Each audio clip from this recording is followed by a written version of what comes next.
The message I'd like to bring this morning is, do you love me? And it covers a few verses that I found interesting until I started studying them. And for scripture reading, I'd like us to read John 21:15 to 17. When they had finished eating, Jesus said to Simon Peter, "Simon, son of John, do you truly love me more than these?" "Yes, Lord," he said. "You know that I love you." Jesus said, "Feed my lambs." Again, Jesus said, "Simon, son of John, do you truly love me?" He answered, "Yes, Lord, you know that I love you." Jesus said, "Take care of my sheep." The third time he said to him, "Simon, son of John, do you love me?" Peter was hurt because Jesus asked him a third time, "Do you love me?" He said, "Lord, you know all things. You know that I love you." Jesus said, "Feed my sheep." Do you love me? How many times have you said those words, or have you heard those words?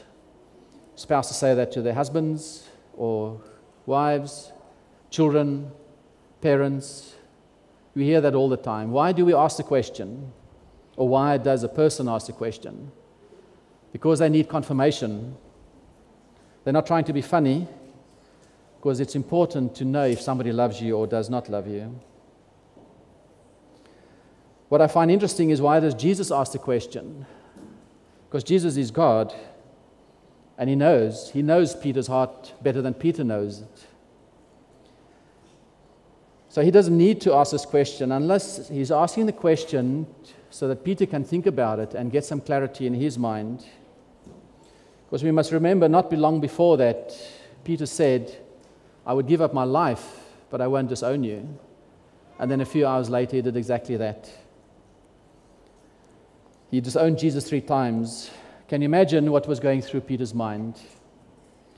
There he was. He viewed himself as a disciple, someone that loved Jesus, and according to his own words, someone he would give his life up for Jesus. He had everything going for him.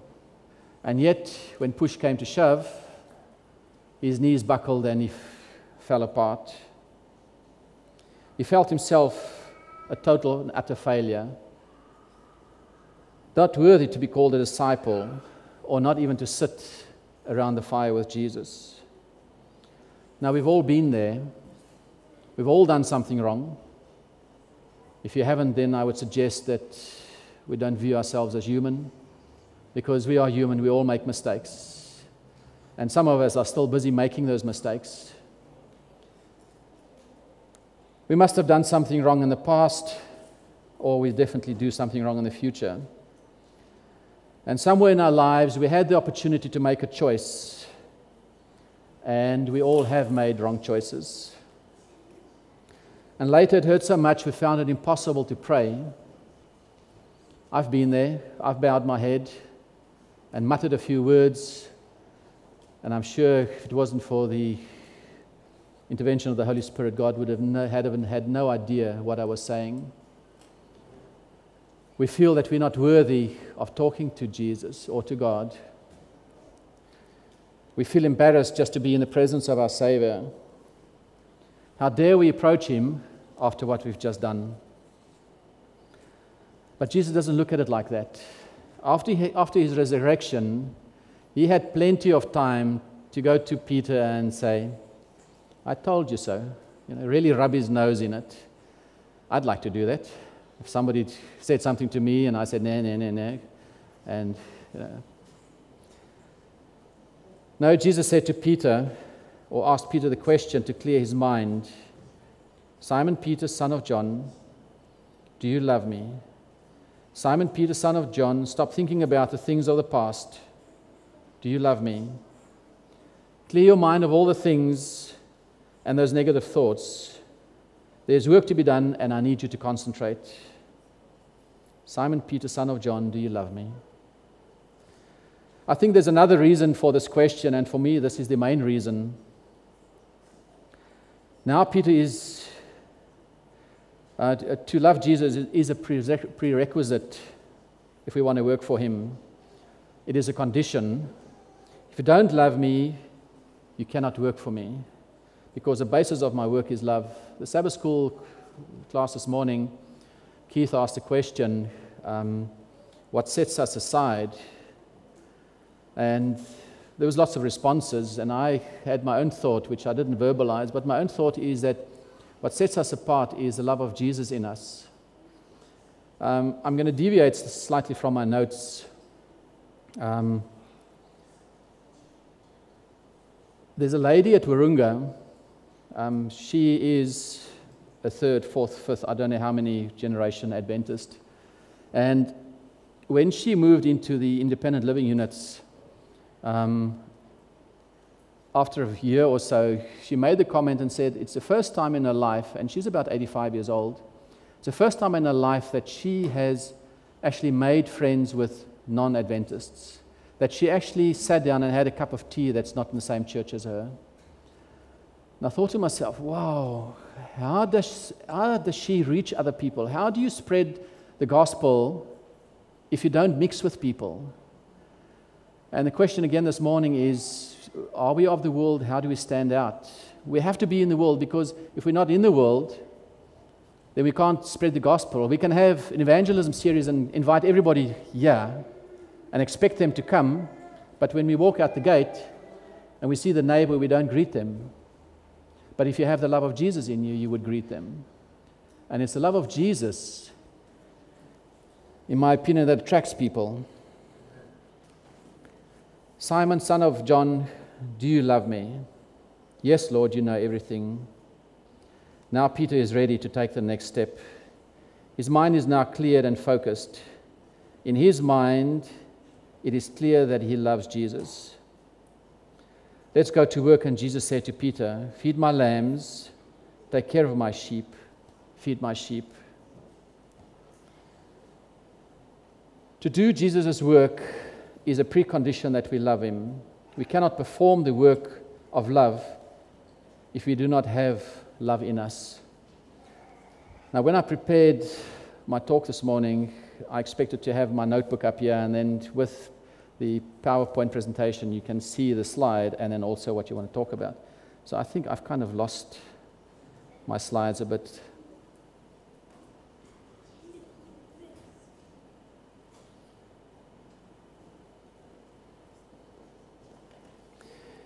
I'd like us to read 1 John 4, verse 20. If anyone says, I love you, if anyone says, I love God, yet hates his brother, he is a liar. For anyone who does not love his brother whom he has seen cannot love God whom he has not seen. Now I see this as a mathematical equation. If you love God this much, this is how much you can love your neighbors. But if you can love God this much, I would say that we can love our neighbors that much. We all know that God gave us the 10 Commandments, and we read about that in Exodus 20. Do you know that Jesus gave us an 11th commandment? Now, some of you are thinking of Matthew 20, I think, where the Pharisees asked Jesus, what's the most important commandment? And Jesus said, love the Lord your God with all your heart and with all your soul and with all your mind. That is the first and the greatest commandment. And second is like that. Love your neighbor as yourself. All the law and the prophets hang on these 2 commandments. But that answer is no, that's not the 11th commandment. Jesus gave the disciples another commandment. John 13, verse 34.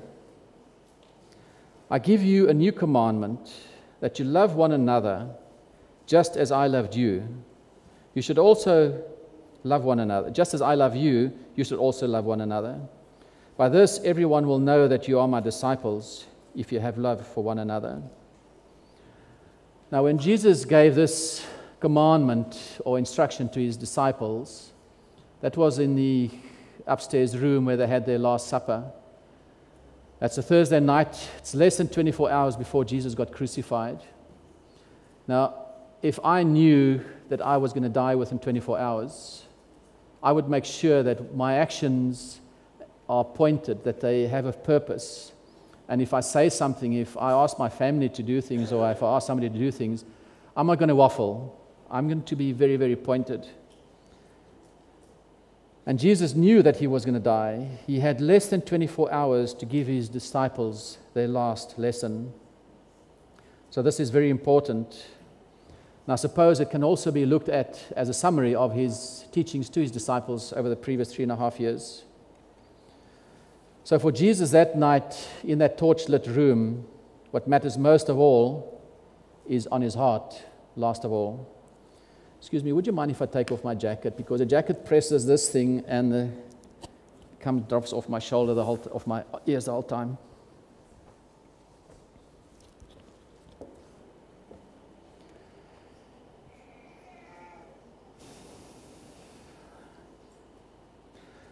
So for Jesus, in the torchlit room, upper room that night, what he was saying was very important, for he knew he had very little time. I give you a new commandment. Interesting. Just as I have loved you, you should also love one another. By this, everyone will know that you are my disciples. What is on the heart of the man that is soon to be dead?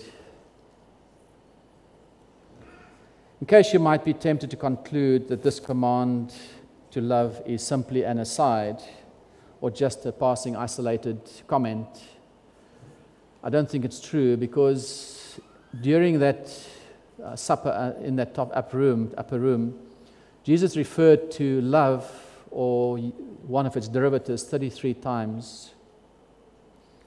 Remember now, I had a slide for that as well. I think he's trying to tell us something important. Love is clearly and unequivocally on the Master's mind on the eve of his death. Now, what is so new about this? Love one another.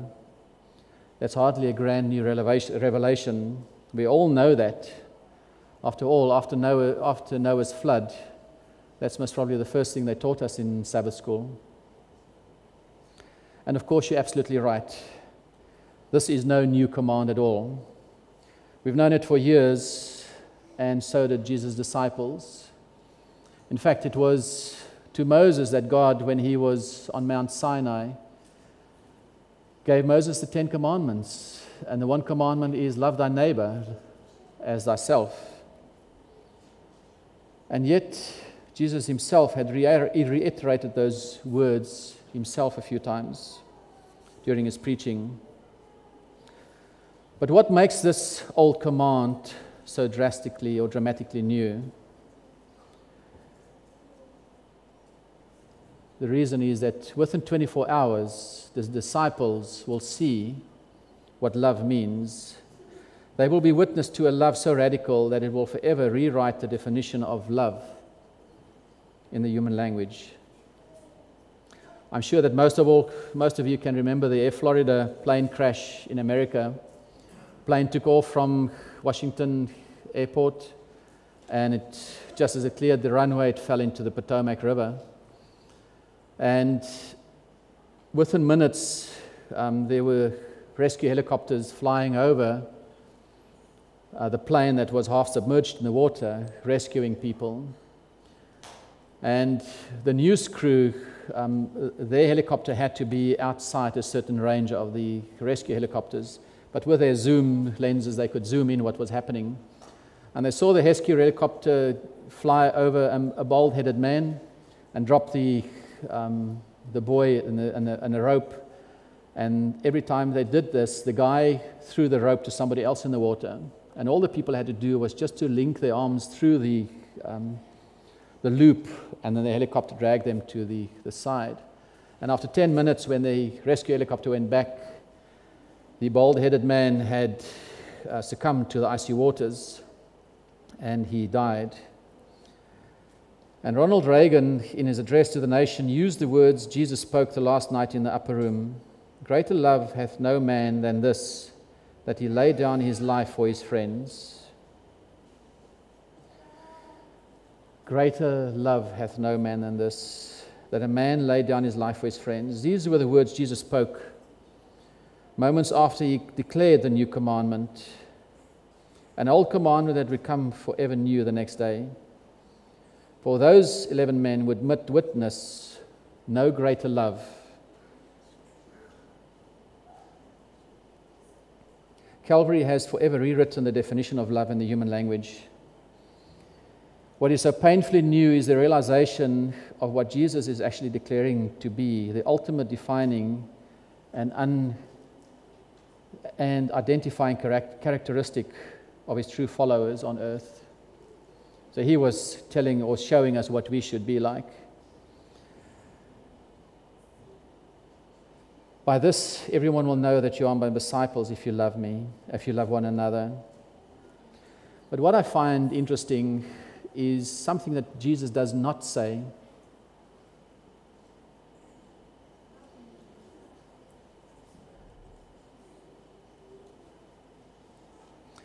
Jesus did not say, by this the whole world would know you or know me if you keep my seventh-day Sabbath.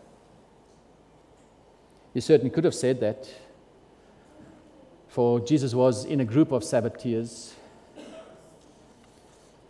All 11 disciples have kept the Sabbath their whole lives, since the day they were born. Even if they didn't intend to, their parents did it on their behalf, and they all kept the Sabbath until the day they died. And Jesus said, He is the Lord of the Sabbath. And we know that He died on Calvary and He rested on the Sabbath in the tomb, and He rose again on the Sunday. And He, as the Creator, 6,000 years ago, gave us this day. Christ did not make the Sabbath day as the ultimate defining character of His true followers, though. When a man is on death row, he chooses his words very carefully. And the words Jesus intentionally chose were, if you love me. Just as strangely, Jesus didn't declare, by this the whole world would know me, would know that you are my people, if your hope is in my second coming. Of course, that's the great and blessed hope that has flamed brightly in our hearts for millennia. Why, just moments later in that same upper room, Jesus would declare the other beloved promise, let your heart not be troubled. You believe in God, believe also in me. In my Father's house are many mansions. I go to prepare a place for you.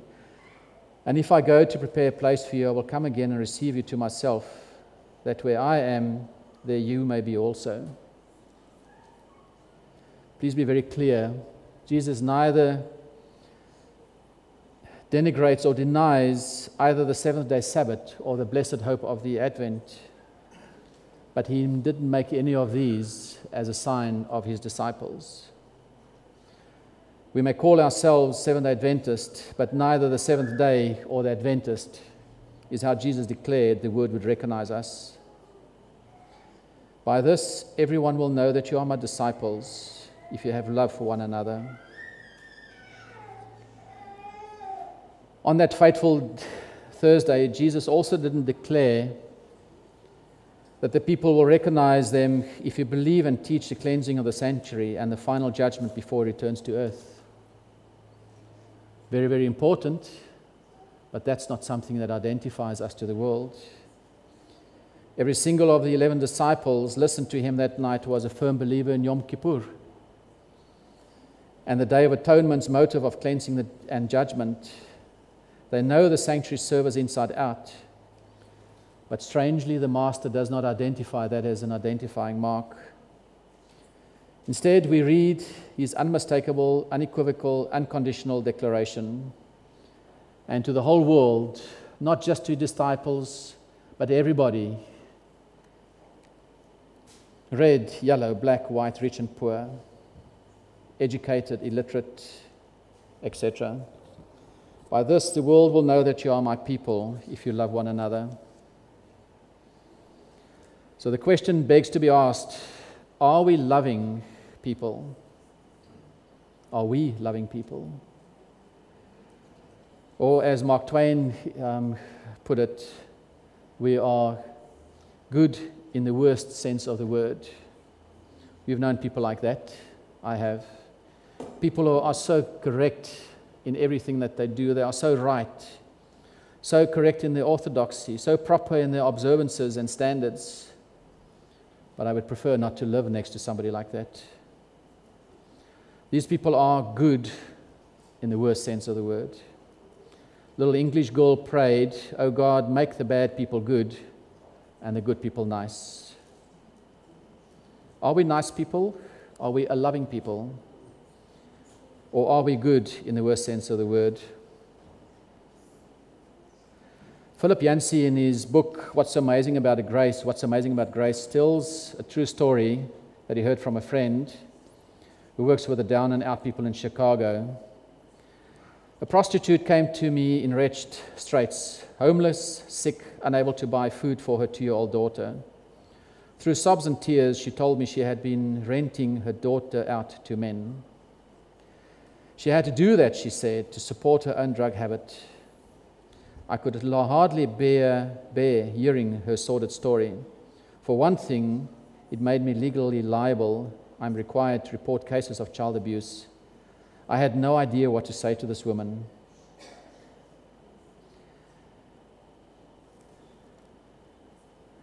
At last, I asked if she had ever thought of going to a church for help. I will never forget the look of pure, naive shock that crossed her face. "Church," she cried. "Why would I ever go there? I was already feeling terrible about myself. It just made me feel worse."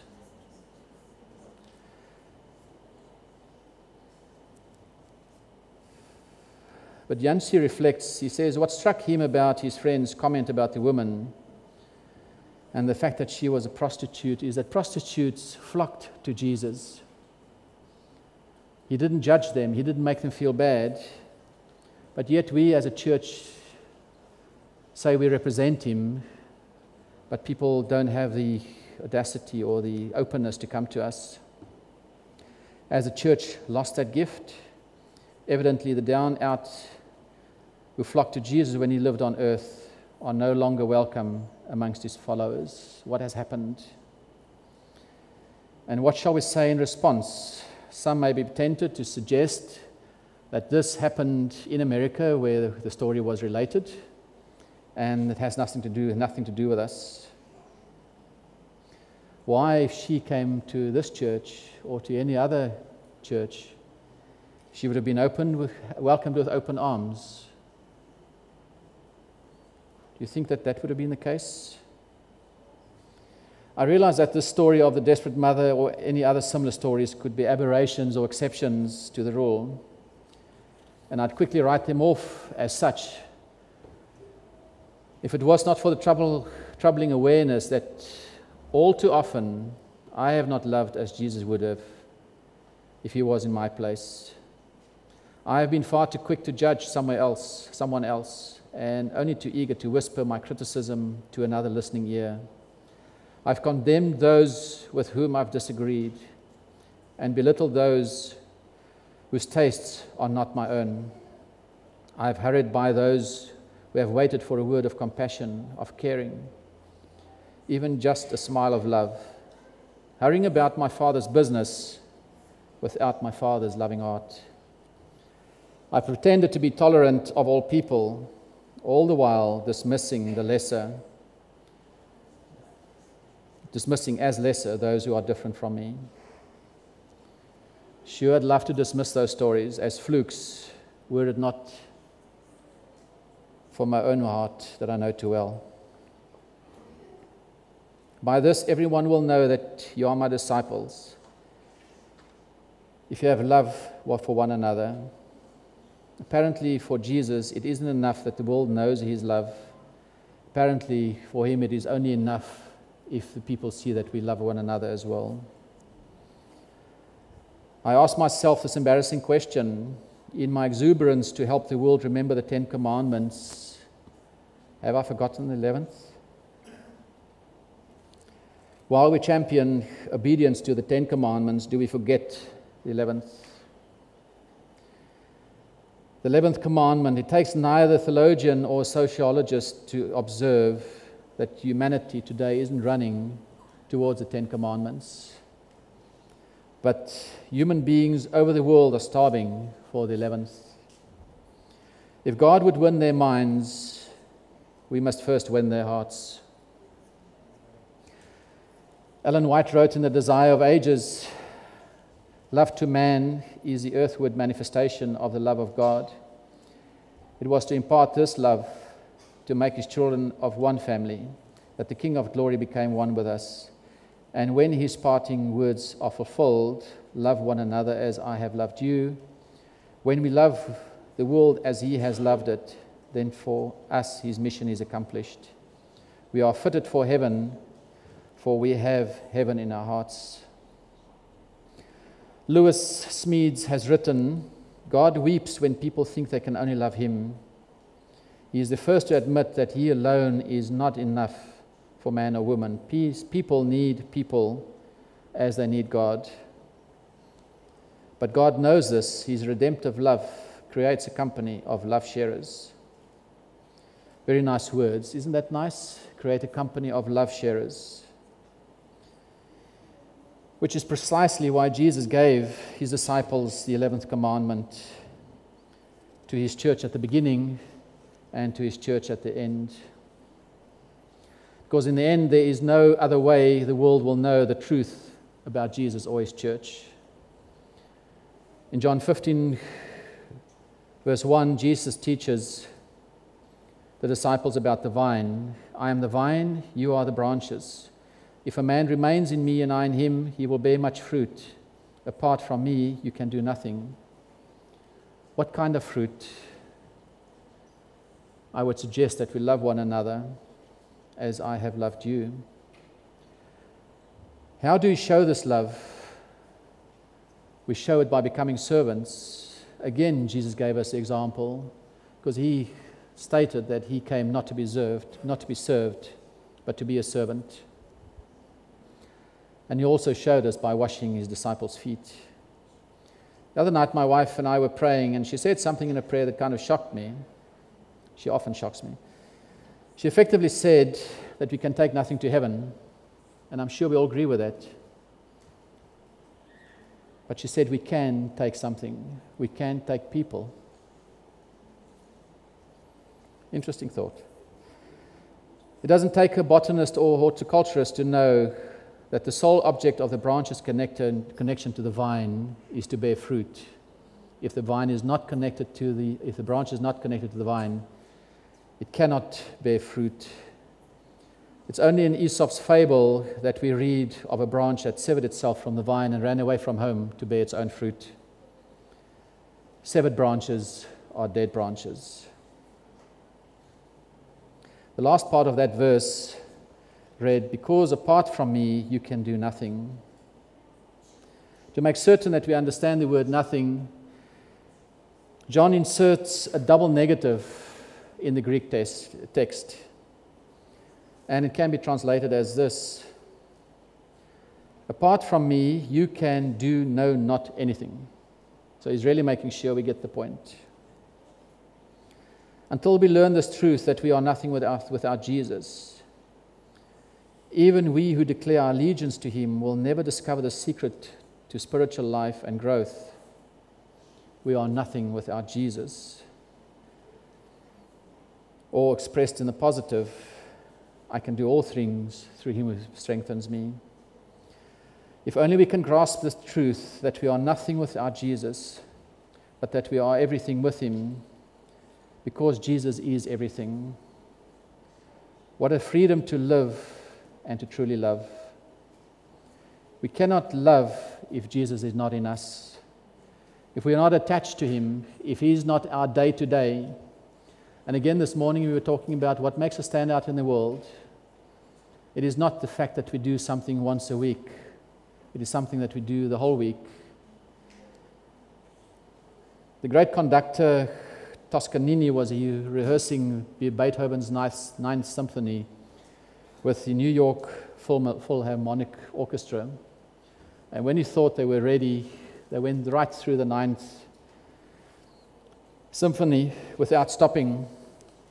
And as the last notes were dying in the big auditorium and silence fell, Toscanini spoke and he said, "Who am I and nobody spoke because they thought it was a trick question.